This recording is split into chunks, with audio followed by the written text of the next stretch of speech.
Relaxing country life ang naghihintay sa mga papasyal sa isang bayan sa Bukidnon na hitik sa luntiang bulubundukin.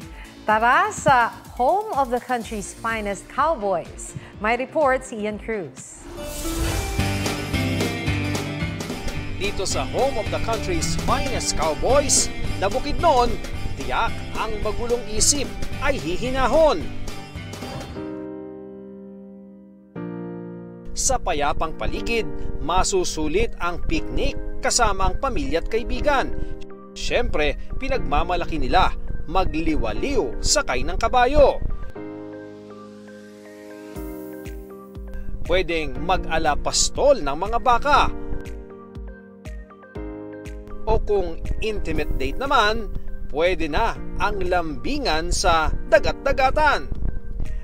Pagmamay-ari ng lokal na pamahalaan ang kabukiran at sa halagang 100, para ka nang nasa New Zealand. May enjoy na rin ang trail at hiking papunta sa waterfalls. Saktong camping lang sa gustong mag-overnight at siguradong saan damakmak na picture ang maiuwi mo dahil saan mang anggulo ng mahigit 600 ektarya ng luntiang bukirin, hindi ka mabibitin. Ian Cruz nagbabalita para sa GMA Integrated News.